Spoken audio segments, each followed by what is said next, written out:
There is no fear as potent as the fear of the unknown. No monstrous visage discovered yet has been as terrifying as the infinite potential for horror which exists before the mask is removed. That is why we humans, in our naive misunderstanding of the universal order, are gripped by the mortal fear of death. We think it the final frontier, the greatest imaginable unknown from whose penumbral shores no traveler may return. And so we cling desperately onto even the most dreary and anguished lives, suffering any known evil over our release into the beyond. But death is not to be feared, because death is very well understood. We have witnessed it, caused it, measured and recorded it to the last dying spasm of neuronal flickering. Even as I lay dying, it seemed silly to me that I should be afraid of the emptiness which reason promised to expect. While I was alive, I wouldn't experience death, so there was no reason to be afraid now.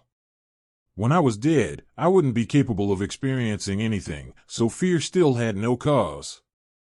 That thought brought me great comfort as I felt the last erratic struggle from my heart against the inevitable conclusion I approached. It wasn't until I was finally drifting off to sleep that a final intrusive doubt bubbled in my brain. What if it isn't death which is to be feared? What if it is what lies beyond? And so troubled did I slip beyond mortal understanding, stepping into a world as far forsaken by reason as I was now from life. I was still in the hospital room, but the bustle of nurses and the beeping machines lost their opacity as though I was mired in swiftly descending dusk. It seemed as though every sound was an echo of what it once was, every sight a reflection. With each passing moment, the world was becoming less real. But all that sight and sound, all that being, it wasn't simply disappearing. It was transforming into a figure beside me. The less real my room became, the more real the figure was, until presently it existed in such sharp actuality that nothing beside it seemed real at all. His cloak was black. Not the color black, but its essence. It was as though seeing a tiger after a lifetime of looking at a child's crude drawing and thinking that's all a tiger was. Reality flowed around his scythe like a brush through watercolors, and I could see each elementary particle and time itself sunder across its blade. Surely this, I thought.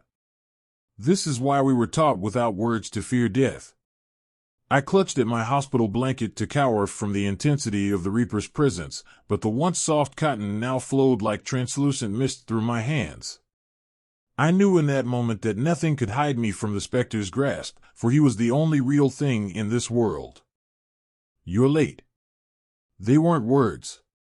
My head ached from the strain of this knowledge as my lateness was burned into my awareness, imparted like an inescapable law of physics as unequivocal as gravity. "We don't have time for the usual speech. Hurry now." I felt myself swept up around him like dirt in a hurricane. Before I knew what was happening, we were outside the hospital, moving at such a frenzied pace that the world around me blurred into a dizzying tunnel of flashing light. If you're lucky, IT will have gotten bored of waiting for you. I had too many questions, all fighting for attention in the forefront of my brain without any making their way out. "You're quiet." I admire that. Usually people ask too much. "What's the point?" I asked. My voice felt flat and dead compared to his overwhelming substance. How can I try to comprehend something so beyond mortal knowledge? You can't. But it's still human nature to ask. We weren't slowing. If anything, our pace was increasing. I wasn't running, or flying, or anything of that nature. It was more like the rest of the world was moving around us while we stood still. A vague darkness and a heavy damp smell made me guess that we'd gone underground, but I couldn't say for sure. "One question then," I asked. "What else is here besides you?" And that is why questions are pointless. Death is not a place, or a person. It's all there is. Troubling thought, but made more so by the growing howl which began reverberating the rocks around me. We still seemed to be descending into the earth, and the air was growing warmer and denser now. The sound continued to mount as though the world itself was suffering. Then what is IT? What I'm here to protect you from. The rock split from a flash of his scythe, and the ground opened further into a sprawling cavern dominated by a subterranean lake. But I thought you said you were all there is. No, I said death was all there is. We weren't moving any longer. Light glinted off the scythe from some unseen source and streamed into the lake like a tributary. Once inside, the light didn't reflect or dissipate, but swirled and danced like luminescent oil. I thought you were death. Death is not a person. The light was taking a life of its own inside the water. The still surface began to churn with the enigmatic energy. It took my scattered mind a long while to realize that I was the energy flowing into the lake. I still felt tangled up with the figure, but we now existed as a beam of light boiling into the water. I knew I wouldn't understand, but that didn't stop me from feeling frustrated. If death is all there is, then what is IT? What was waiting for me? The water pressed in around me and I couldn't speak, although I could still draw breath somehow. IT is here. Something was in the water around me. Hands grabbed me by the legs and began dragging me downward. I was amazed to even discover I had limbs again. They felt so alien to me that it was almost as though this body was not my own. Light flashed from the scythe, then again. The hands let go, and the howling rose once more. The Reaper was fighting something, although I couldn't make any sense of the battle except for the madness of thrashing water.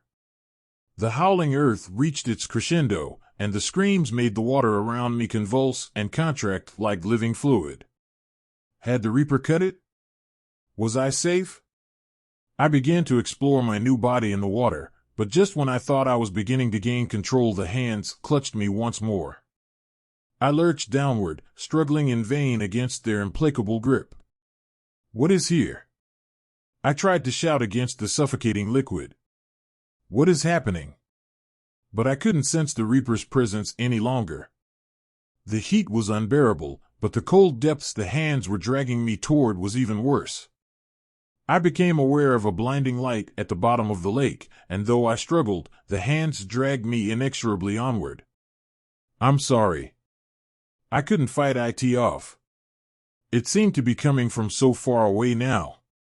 We will try again next time. The pressure, the heat, the noise, the hands dragging me into the blinding light.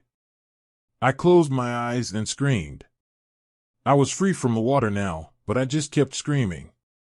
I couldn't bear to look at IT, whatever had stolen me. Whatever was death, but wasn't, whatever even the Reaper could not defeat. Then words spoke. Real, human words from a real human mouth. My senses were so distraught that I couldn't make sense of them, but I'm guessing they were something like, "Congratulations.